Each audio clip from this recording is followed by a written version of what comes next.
Começa agora o Xadrez Verbal.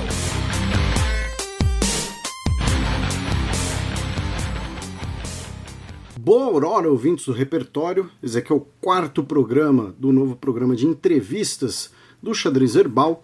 Meu nome é Felipe Figueiredo e no programa de hoje a gente vai conversar com o senhor Ibrahim Suleiman Mansour.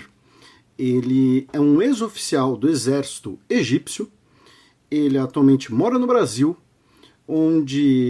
para onde ele veio por uma história de amor, e hoje é padre da Igreja Ortodoxa aqui em São Paulo. É uma história bastante única, como vocês puderam ver. Quero ver, conseguir entrevistar um ex-oficial do exército egípcio que tenha virado padre ortodoxo e fale português. Então agradeço muito o contato da nossa ouvinte Caterine, que fez a ponte, organizou a gravação. Durante a gravação eu tenho algumas observações, alguns pedidos de paciência de vocês. A gravação foi feita na casa do senhor Ibrahim Suleiman. Ela é próxima de um dos aeroportos aqui de São Paulo. Então, primeiro, em alguns momentos vocês vão notar alguma interferência, algum barulho de fundo, que na hora eu não percebi que estava captando. Em outros momentos tem barulho da rua, porque, repito, era a residência dele, era a maneira que ficava mais fácil realizar essa gravação.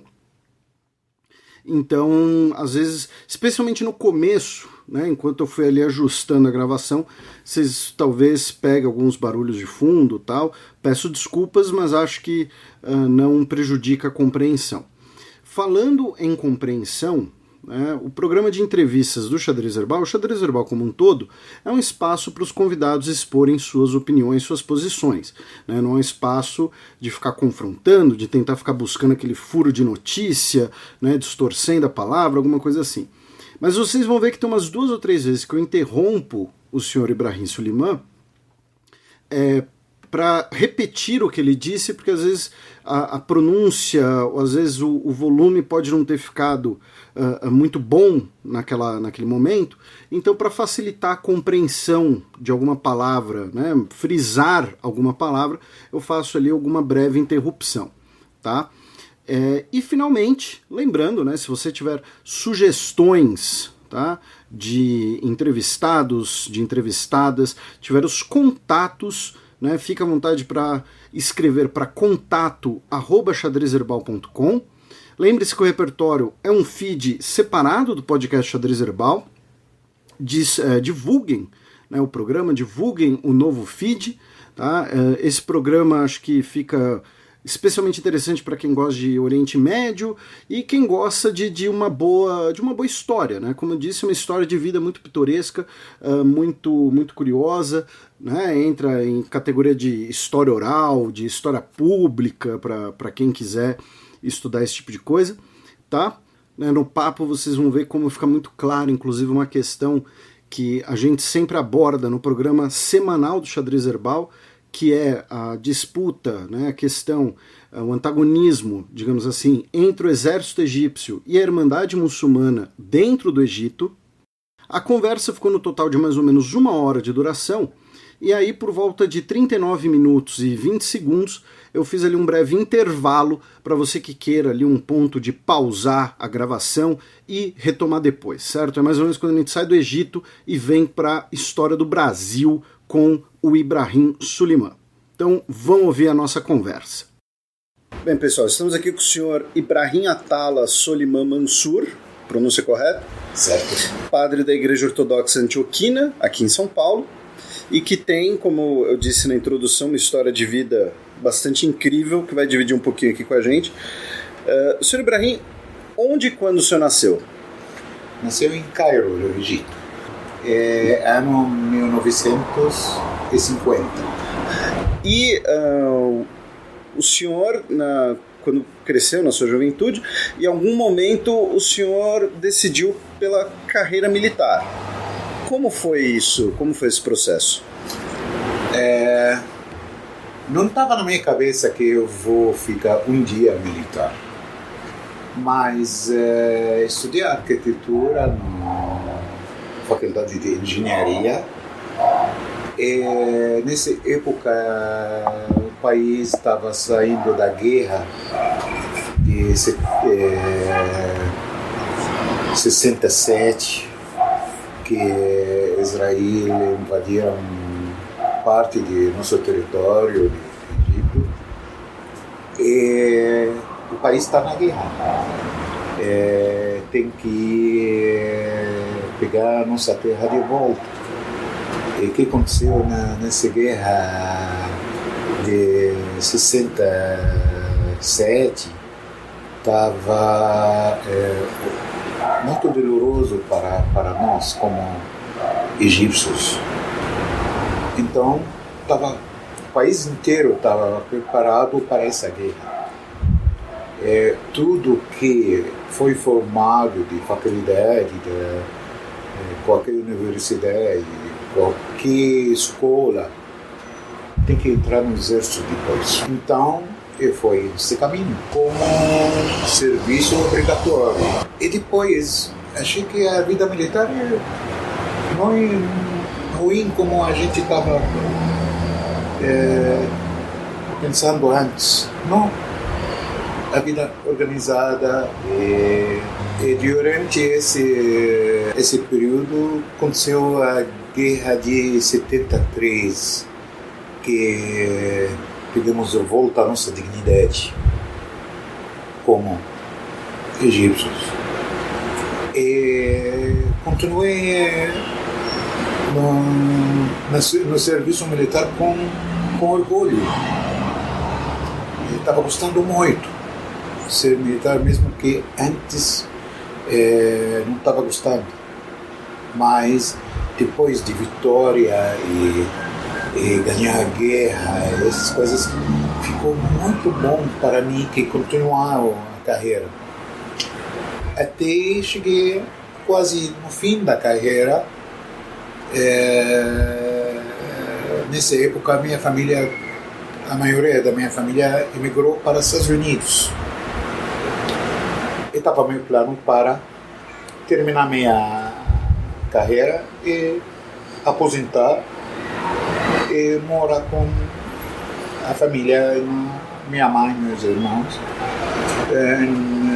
nos Estados Unidos. Pedi aposentadoria cedo, viajei para os Estados Unidos, morei com minha mãe e depois aconteceu outra história para chegar aqui no Brasil. E nessa juventude do senhor, então, o senhor nasceu em 1950, acabou entrando no serviço militar após a Guerra dos 6 Dias, 67. A juventude do senhor foi sob o governo do Nasser. Sim. Como a imagem, como foi essa juventude sob o governo do Nasser, e qual a imagem do Nasser? Porque para muitos ele é o modernizador do Egito, o pai do Egito contemporâneo. Para outros ele foi, né, às vezes ele é chamado de um governante autoritário, às vezes expansionista. Como foi crescer sob o governo do Nasser?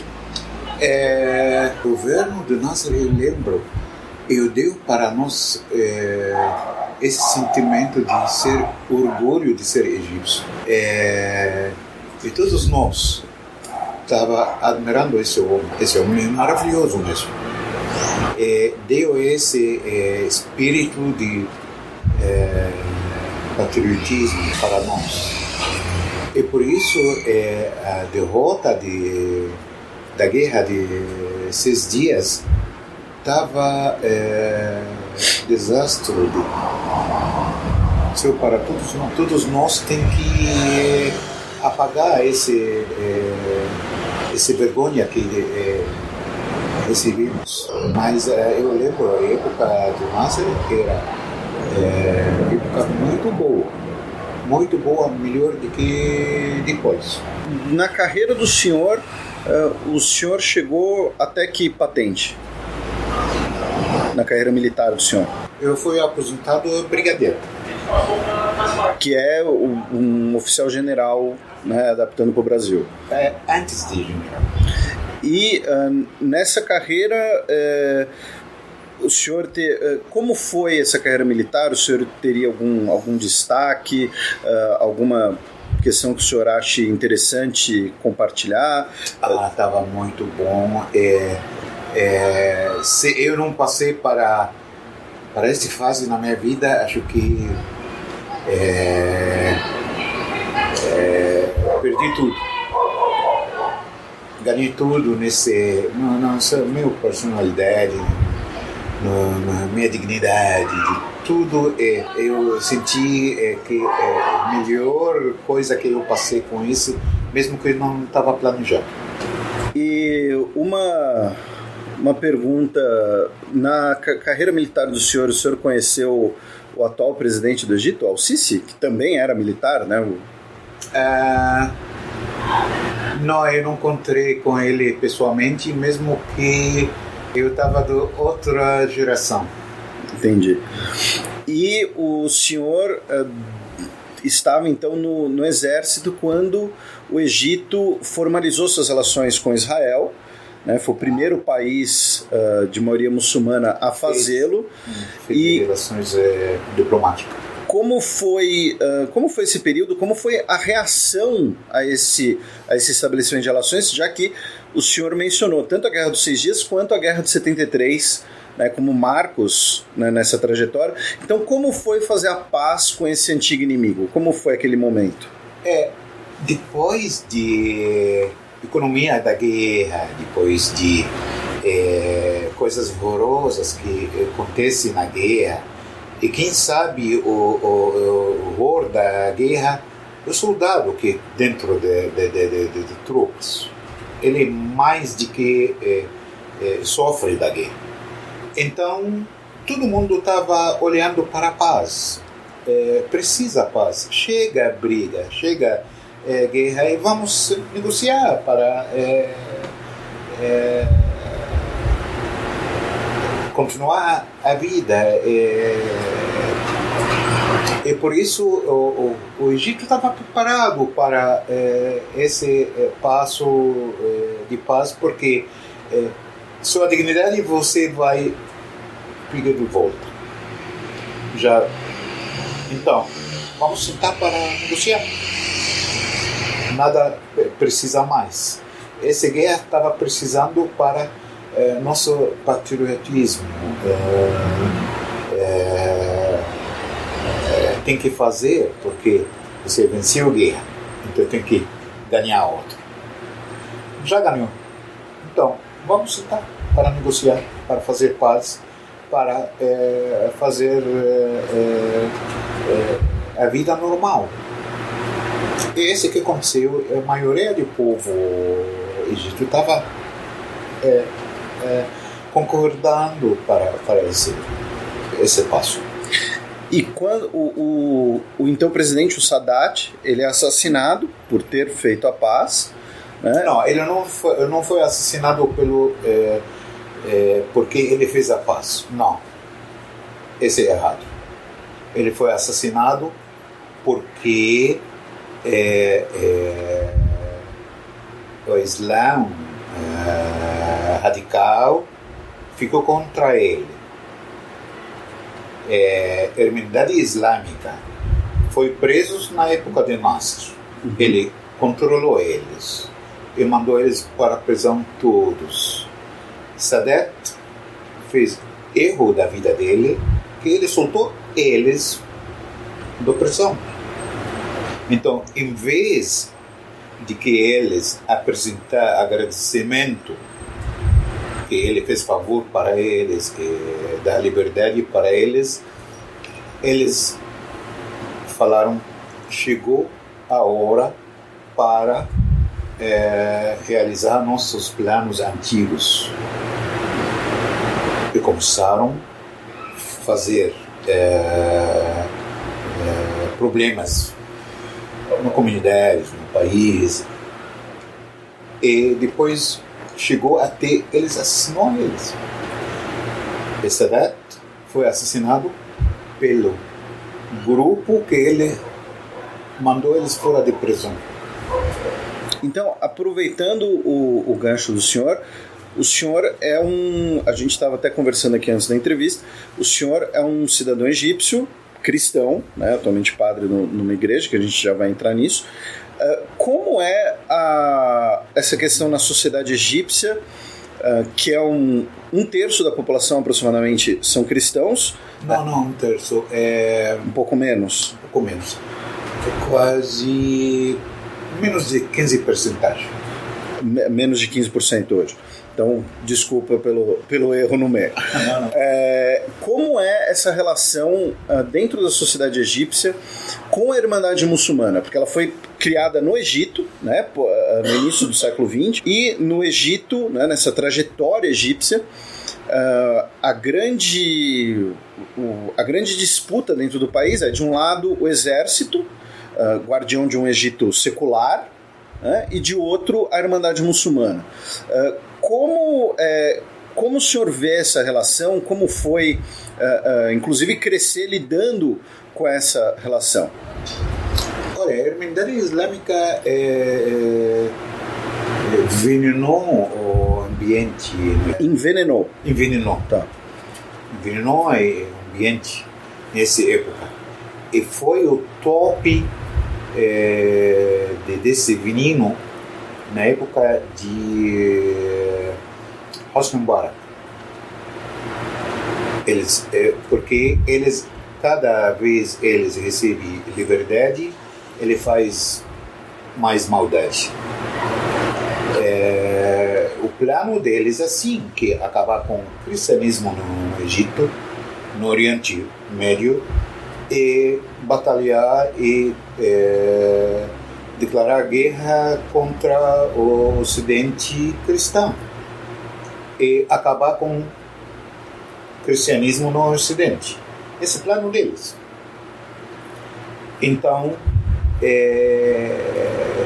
nessa época eu lembro, estava tudo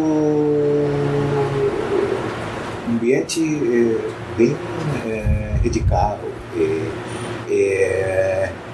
Na época de Nasser, nunca anda na rua e acha essa mulher como barraca, um velho, essas coisas.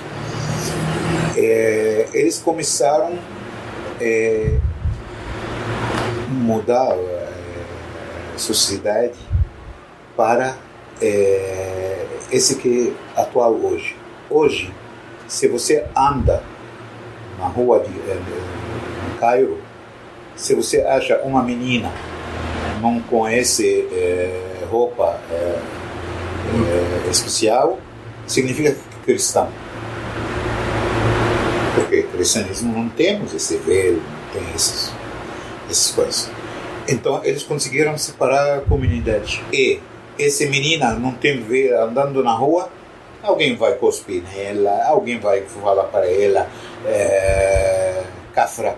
Kafra significa que inimigo de Deus.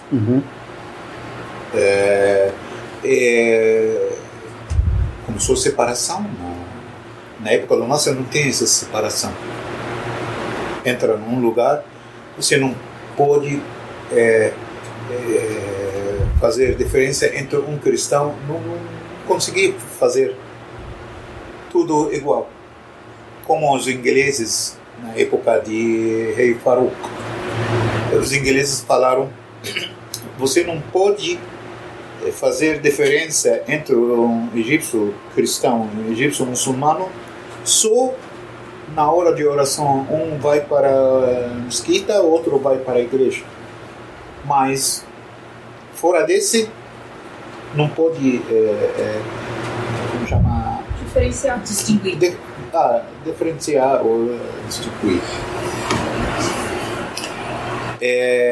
Então, eles primeiro venino, eles fez essa separação.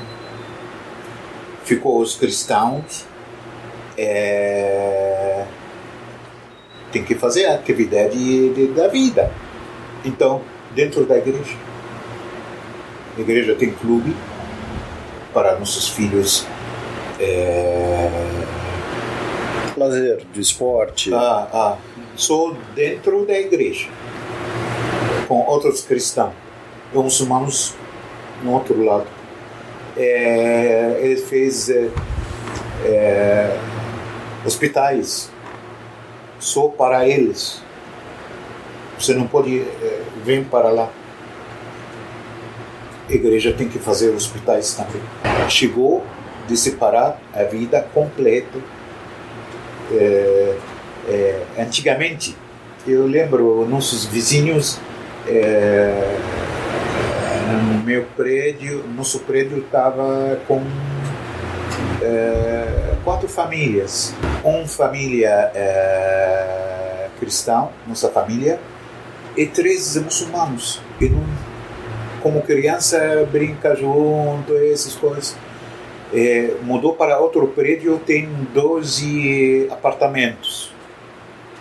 Temos judeus, e minha família é cristã, e tem outros cristãos, e 9 apartamentos muçulmanos. Você não pode fazer diferença entre eles. Na época de Irmandade Islâmica, quando eles tomaram poder e começaram a espalhar nas comunidades, eles fazem essa separação. Esse prédio é só para cristãos. O senhor diz isso agora em 2011, com 2013, com Mohamed Morsi? Não, antes. Porque eles não tomaram poder de repente. Eles começaram na época de, como eu falei para você, Sadat, e continuação dessa época de Mubarak. Então, durante esse período, eles começaram a espalhar a doutrina fanática para os muçulmanos. Os cristãos separam. Os muçulmanos ficam, não é todos, claro que tem muita gente não segue a doutrina deles, mas pegaram muita gente, espalhou esse espírito de separação dentro da comunidade. Aconteceu, foi para o top desse ano de Mohamed Morsi. Ficou top de tudo. Acho que nunca passou período bem escuro no Egito mais do que esse ano. Aproveitando o que o senhor falou sobre você ter uma parte da sociedade egípcia que é muçulmana, mas não segue a Irmandade Muçulmana. O senhor, assim, uma estimativa bem por cima, o quanto de apoio a Irmandade Muçulmana tem na sociedade egípcia? Atualmente? E sim. Acho que não passa de 3 ou 5%. Mas, sabe, eles podem envenenar o ambiente. Se eu falo para você, Deus falou, você pode desobedecer? Não. Então, eles conseguiram, especialmente para a gente de menos de menor instrução.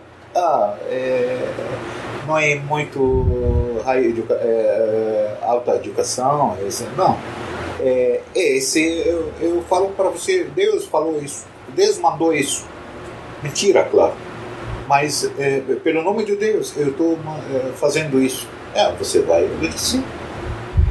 E uma questão nessa, por exemplo, hoje no governo Al-Sisi, em relação à Irmandade Muçulmana, ele voltou a prender as principais os integrantes, e você teve nos últimos anos muitas mortes no Egito, né? Como o senhor vê essa questão? Por exemplo, quando alguém fala que o governo egípcio é um governo autoritário que não respeita os direitos humanos dessas pessoas, como o senhor veria essa declaração? Que direitos humanos para um assassino? assassino tem que mandar para tribunal e claro que ele vai ser preso. Que direitos humanos que você pode guardar para ele, ou observar para ele? Se você é criminoso, anda com fazer homem-bomba, essas coisas, como eu tratar você como ser humano? Se eu não pego você antes de que me matar, eu vou para o inferno. Então, tem que... É claro que em qualquer país no mundo, esses casos irregular tem que tratamento irregular também. Direitos humanos de quê? De alguém inocente? De alguém que está fazendo opinião deles? Tem integral. Mas se você saindo com arma para matar a polícia, você acha que a polícia vai dar para você uma florzinha? Não. Qualquer país faz isso.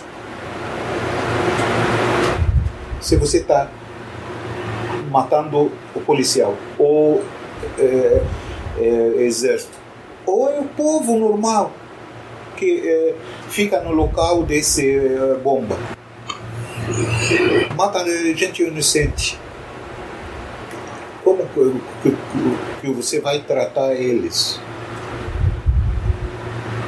Dá balinha para eles? Claro que tem que pegar eles de qualquer jeito para proteger a comunidade. Não tem outro jeito. E aí eu vou tentar fazer um gancho ligando todos esses assuntos que a gente conversou agora, que é o senhor mencionou a comunidade judaica que existia no Cairo, hoje é menor, mas já foi bastante grande, e nesse processo de paz com Israel surge, logo depois, né, em 87, surge o Hamas, que é afiliado, né, é da Irmandade Muçulmana. Como o surgimento do Hamas ele contribui para mudar essa relação entre Egito e Israel, já que agora eles teriam um inimigo em comum, digamos assim, que seria a Irmandade Muçulmana?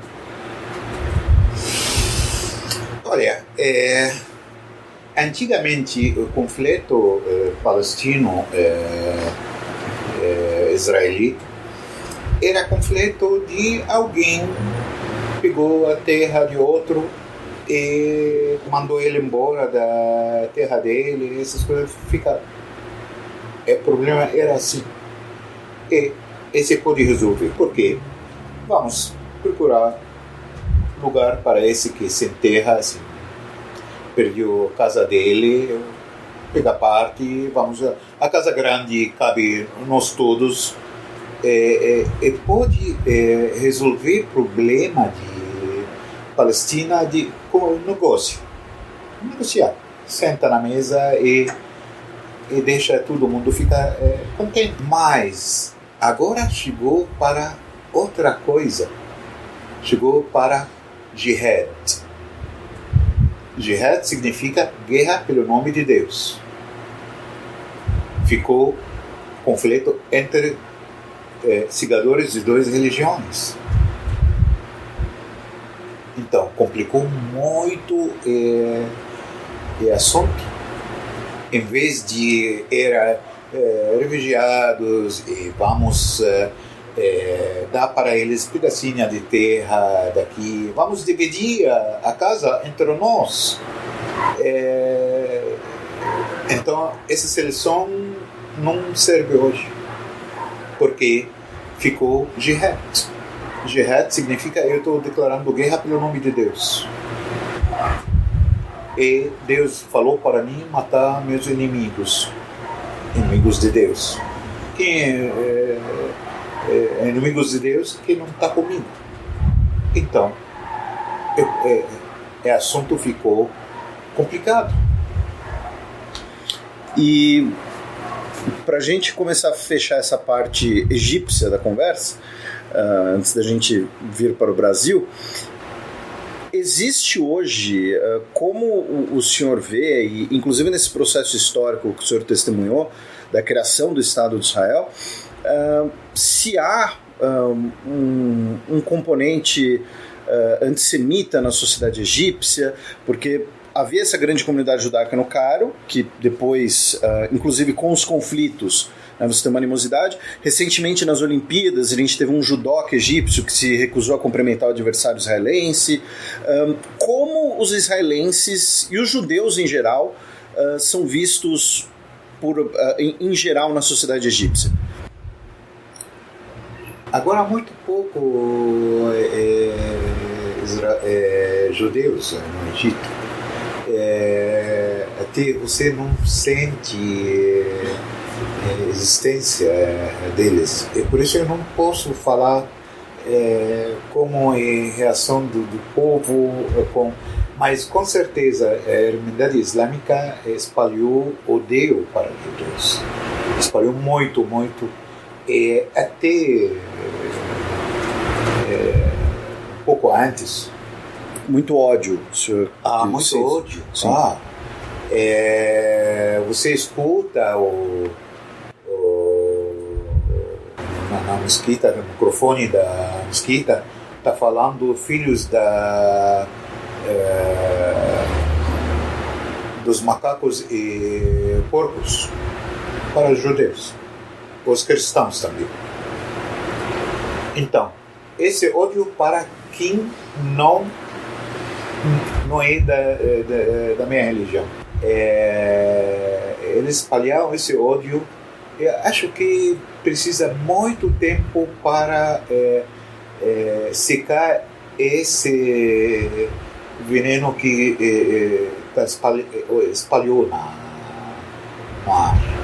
Em relação ao governo egípcio, ao Estado egípcio, o senhor acha que essa solução, digamos assim, das últimas décadas, de você ter um governo centralizado nas forças armadas que são seculares, é a melhor solução? Que, por exemplo, depois do Mubarak, nós tivemos o Mohamed Morsi, que foi eleito, e aí veio o Al-Sisi justamente por conta dessa questão da Irmandade Muçulmana.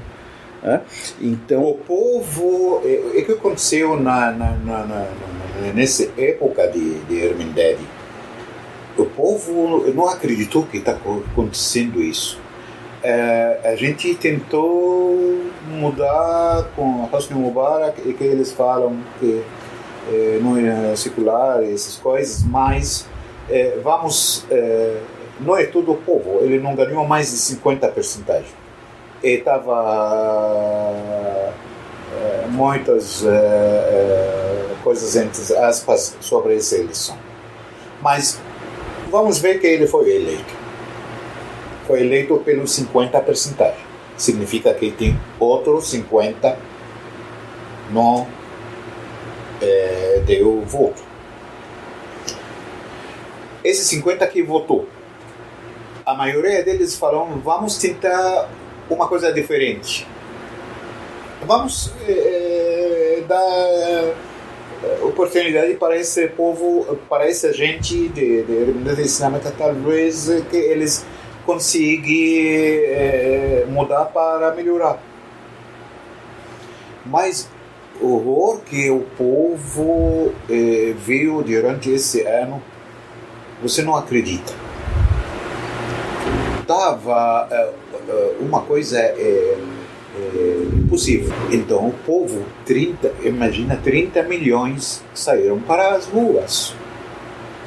30 milhões de pessoas para derrubar esse regime radical. Com certeza o exército também não estava concordando com esse regime, porque ninguém aceita. O militar no Egito não é gente separada, não. Eu estava militar, meu irmão leigo,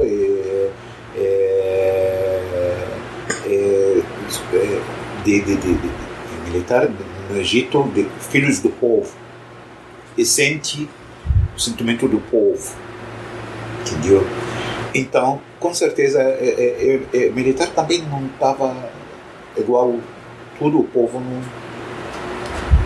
Então, quando sai para as ruas 30 milhões de pessoas, gritando para o exército, por favor, desce e acaba com esse palhaçada. Era palhaçada mesmo. Então, o que o militar vai fazer? O militar, seu irmão, seu pai, seu filho, o que vai fazer? Vai responder a chamada. Certo ou não? Esse que o militar fez. Nessa época, quem estava chefe de militar, ou ministro de defesa, era a Fatah el-Sisi. Então, ele tem que obedecer ao povo, a voz do povo. Tem que obedecer. Se ele não obedece, a história não vai lembrar o nome dele com bom. Não. A responsabilidade dele que responder. Ele respondeu como o povo quis. Esses 30 milhões que saíram das ruas, não é todo mundo também. Tem gente que não sai, mas apoiando que saiu, quem saiu. Então, você pode falar que 90% do povo do Egito chamou o exército. Mesmo assim, Sisi não ficou presidente. Ficou presidente de república temporariamente.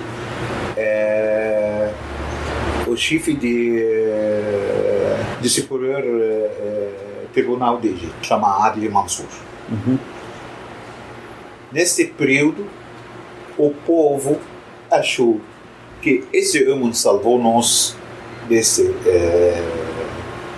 situação horrorosa. Então, vamos chamar ele para ser presidente. Ele não quis no início. Com pressão do povo. Todo mundo, não, vai. Ele foi candidato. E depois o povo escolheu ele. Ele foi eleito de vontade livre do povo, mais do que de Morsi. Então, ele é legal. Aqui, eu não quero entrar numa postura de confronto, até porque essa não é a função da entrevista. Porém, na última eleição, ele era basicamente o único candidato. Não tem outros. Mas todos os candidatos da oposição foram, pouco a pouco, renunciando à candidatura, dizendo que estavam sofrendo perseguições políticas, ameaças. Não. Olha, eu não acredito nessas coisas. Você não tem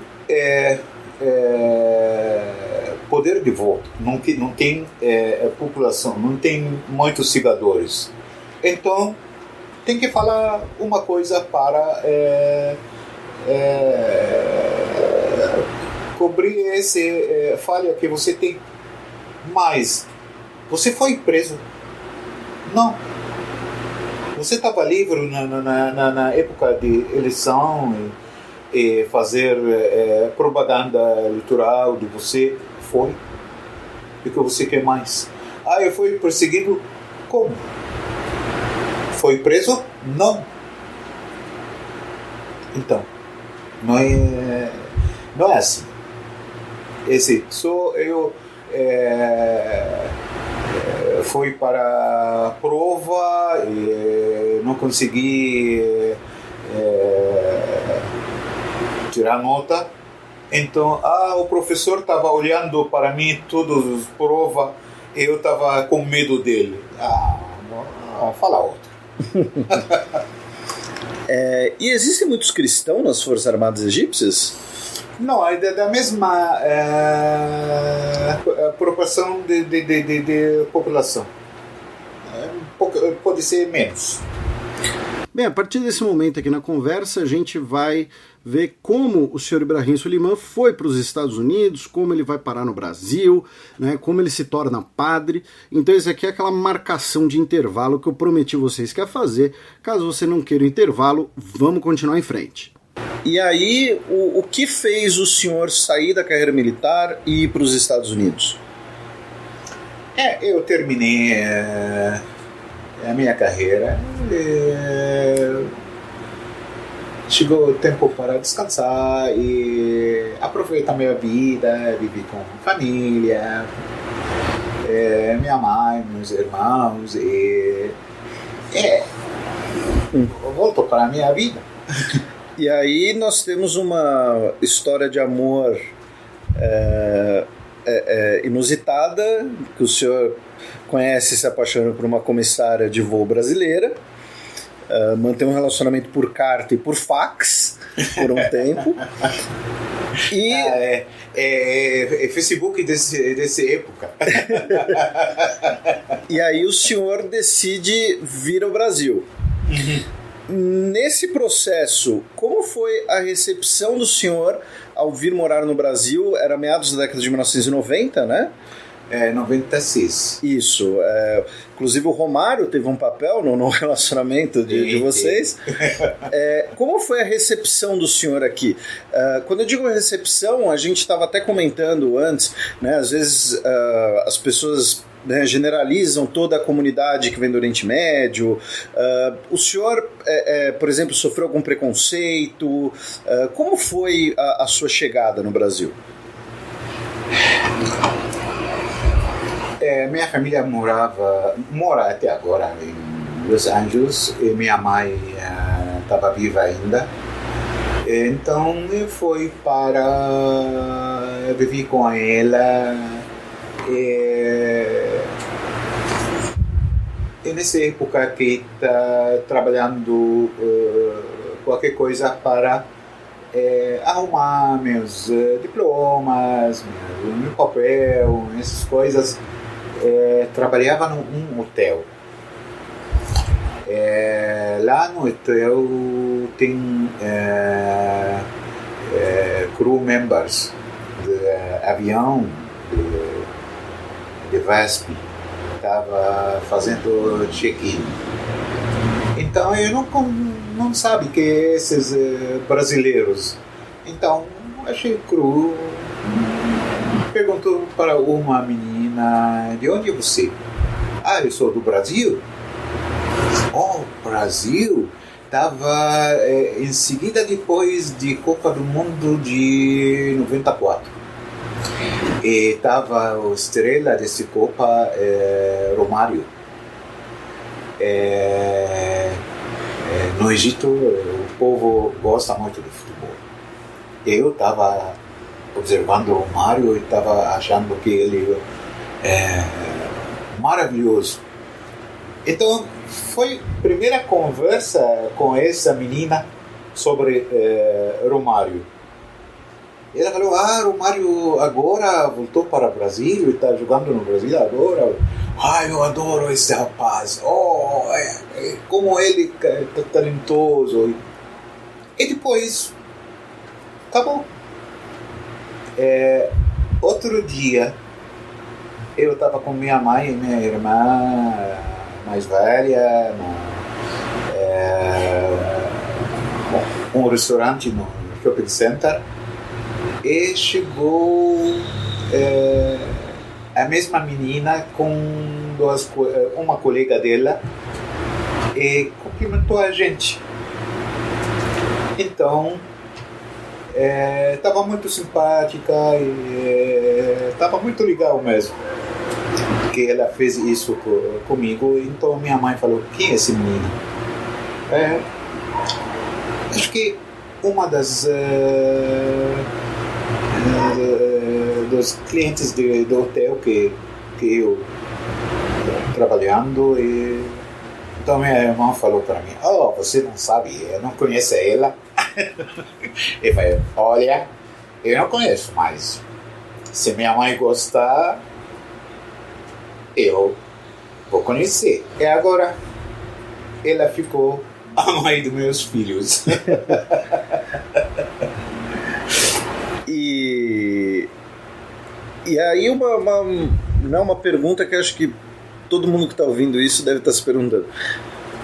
Como foi o processo?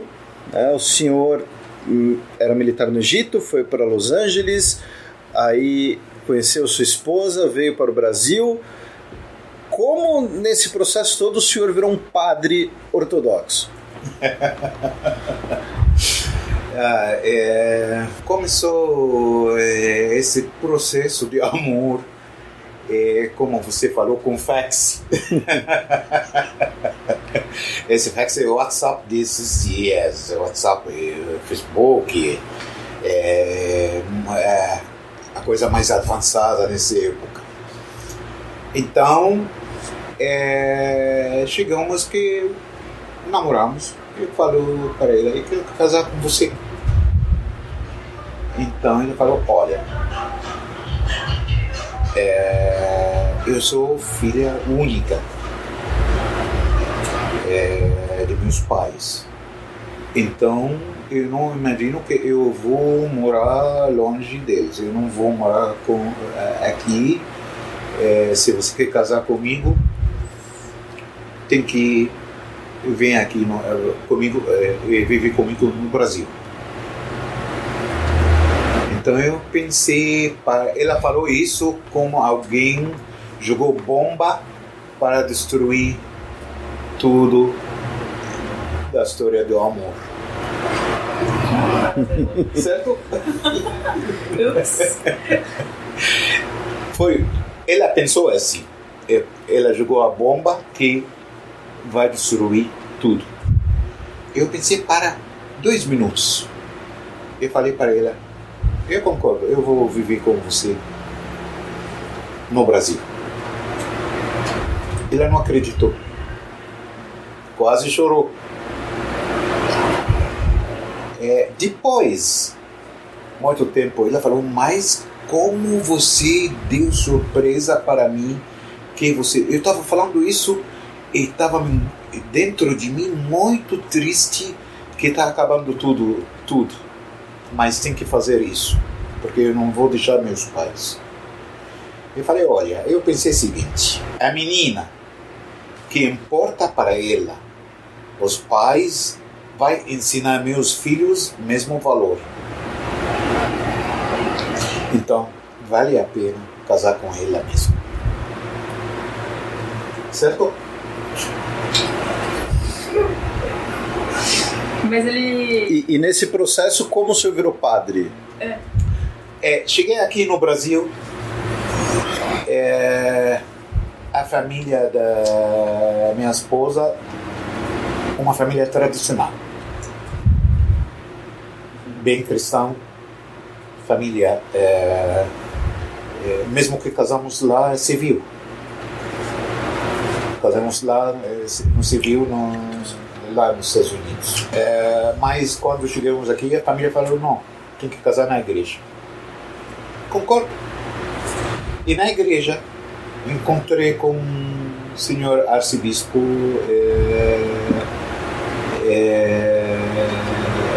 que ele permitiu que fazer nosso casamento.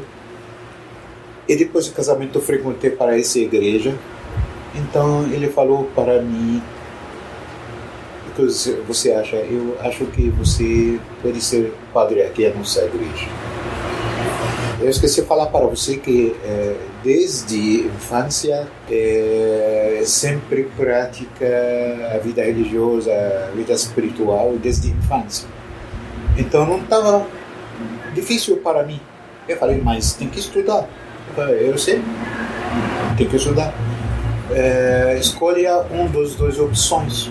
Ou mando você para Líbano para estudar em Balamand, ou você pode fazer teologia com correspondência nos Estados Unidos. Então eu falei, não, acho que mais perto daqui, nos Estados Unidos, especialmente, a gente tem inglês muito bom. Eu não vou ficar longe da família com correspondência. Tem ainda uma menina de 1 ano, minha filha mais velha, Caterina. E não posso deixar a família sozinha. Estudei teologia e no final do curso fui formado lá, viajei para Pensilvânia, para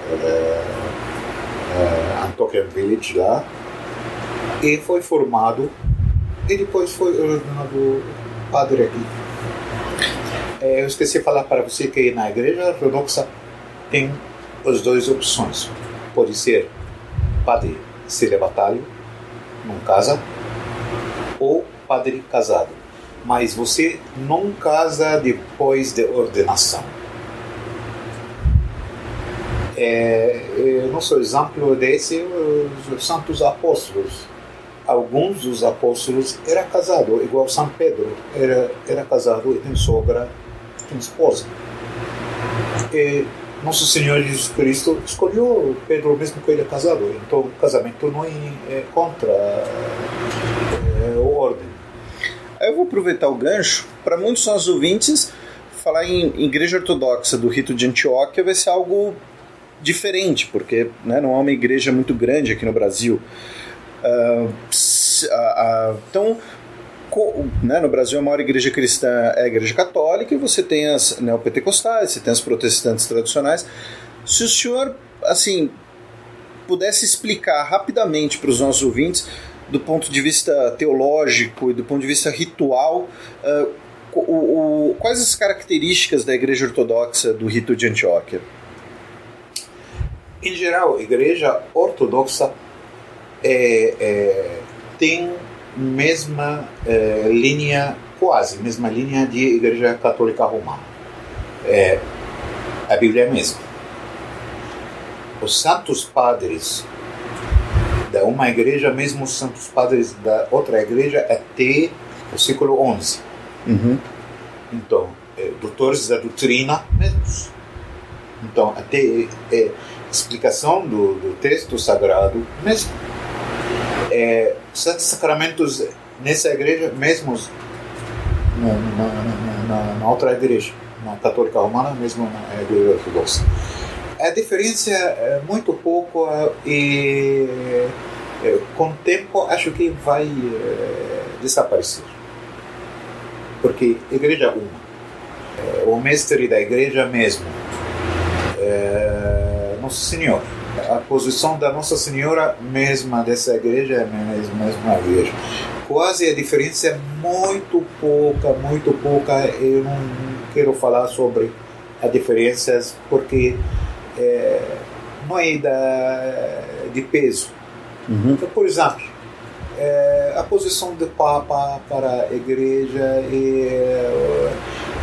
a gente na igreja ortodoxa considera o Papa um chefe dos 5 igrejas principais apostólicas, porque os apóstolos fundaram 5 tronos: Roma, Constantinopla, Alexandria, Antioquia e Jerusalém. Esses principais. Então, na igreja ortodoxa considera o Papa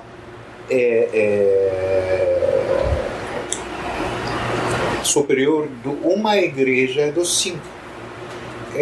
Acho que os católicos pensam que o Papa é superior de todos os cristianos. Acho que a diferença não é da fé, não é da doutrina. Uhum. Acho que essa é a única diferença. O senhor listou as 5 igrejas apostólicas, mas muita gente relaciona, por exemplo, a igreja ortodoxa à Rússia. Né? A Rússia, a Ucrânia agora vai ter igreja, né? A igreja de Constantinopla mandou para batizar o povo eslavo Entendeu? Então, igreja russa, igreja ortodoxa, canônica, é tudo, mas não é apostólica, porque não foi dada pelos apóstolos, fundada pela outra igreja apostólica. É igreja de Etiópia, igreja cristã, tudo, mas não é apostólica, porque foi fundada pela igreja copta, etc. Então, tem outros ortodoxos da mesma família, membros iguais, e tem comunidade entre eles, mas como categoria, os 5 tronos. E para a gente começar a fechar a nossa conversa, a gente estava até conversando antes, né, essa questão do termo copta e da identidade copta no Egito. Né? O Egito hoje tem mais ou menos 10 milhões, né, de coptas. Quase 15. E aí a gente estava numa conversa sobre o Egito foi um país que foi, entre aspas, arabizado, né? Já que fala o idioma árabe, porém você não tem uma população 100% muçulmana, você tem uma forte tradição cristã, você tem uma tradição inclusive pré-cristianismo muito forte no Egito. Como é a identidade egípcia para o senhor? Então, assim, em outras palavras, se eu perguntar para o senhor como o senhor se identifica, como seria essa resposta? Né? Imagino que o senhor diria copta, mas o que então significaria ser copta? Quando os árabes foram para no século VII, foram para invadir o território do Oriente Médio, era povo antigo. Por exemplo, era no Egito os coptos que descendência dos faraós. Era Amazir no território de Marrocos agora e Algéria. Então estava curdos no território de sul da Turquia, estava os armênios, estava esses povos antigos, bem antigos. Então os árabes obrigaram esses povos para usar o mesmo idioma árabe.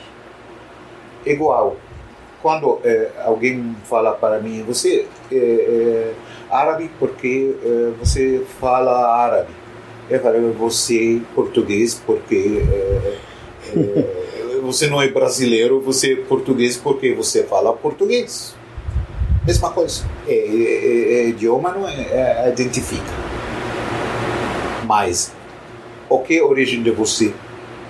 A origem dos egípcios coptos, origem faraônica. E com o tempo, claro que tem imigrações, tem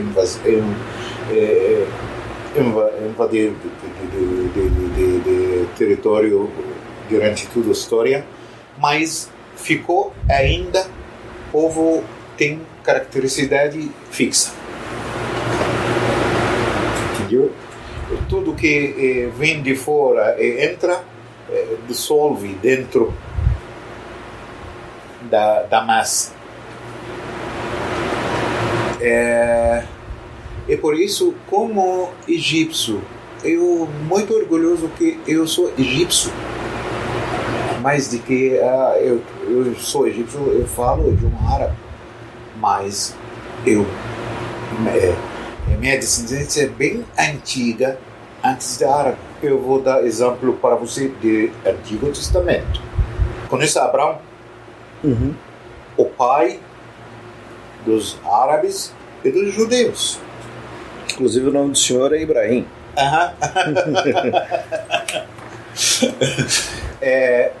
Abraão foi para Egito antes de nascer o povo árabe e o povo israelita. Estava a civilização bem avançada nessa terra. Então, como você chama esse povo antigo pelo nome de um filho de Abraão? Não. Os egípcios existem antes de Abraão. E quando Deus quis preparar líder para guiar o povo israelita para sair da terra de Egito, onde preparou esse Moisés, esse líder do povo? Onde? Monte Sinai. No palácio de Faraó, para aprender sabedoria. Então, como esse povo culto assim, você apaga toda a história antiga dele e começa a história dele do século 7. Esse não é justo. Você está apagando a caracteristicidade do povo. Esse povo é muito antigo, e quem quis aprender sabedoria, vai lá. Existe biblioteca que tem todos os tesouros de sabedoria no mundo. Estava em Alexandria. Medicina, engenharia, química, tudo ciências que você imagina, e filosofia, estava nessa biblioteca. De onde chegou esses livros, esses papiros, não é? Dessa biblioteca? Tesouros desse povo guardado nessa biblioteca. Então, povo bem culto. Como você apaga toda a história dele assim e começa do século 7? Não é justo? E como o cristianismo chega no Egito? Como os cristãos coptas se tornam cristãos? Na época de Ptolemy, no final dessa época, os romanos como históricos da igreja falam que ficaram idioma internacional desses povos grego. Então, todo mundo tem idioma local e idioma internacional. Essa estava a preparação para todos os povos aceitar o cristianismo. Esse é plano divino. E por isso, São Marcos separou de viagem com São Paulo e voltou, e depois foi para Alexandria, como os judeus de Déspera moravam em Alexandria, e depois do cristianismo, ele encontrou com Jesus Cristo. Jesus Cristo fez a última Santa Ceia na casa dele, na casa de São Marcos. E depois foi para a terra que ele conhece. Foi para Alexandria. E começou a fazer pequena igreja de poucos fiéis. Essa igreja cresceu até os pagãos, porque os pagãos eram a maioria nessa época. Fez a revelação contra ele, e quem está fazendo essa nova doutrina, esse São Marcos. Eles pegaram ele e assassinaram ele.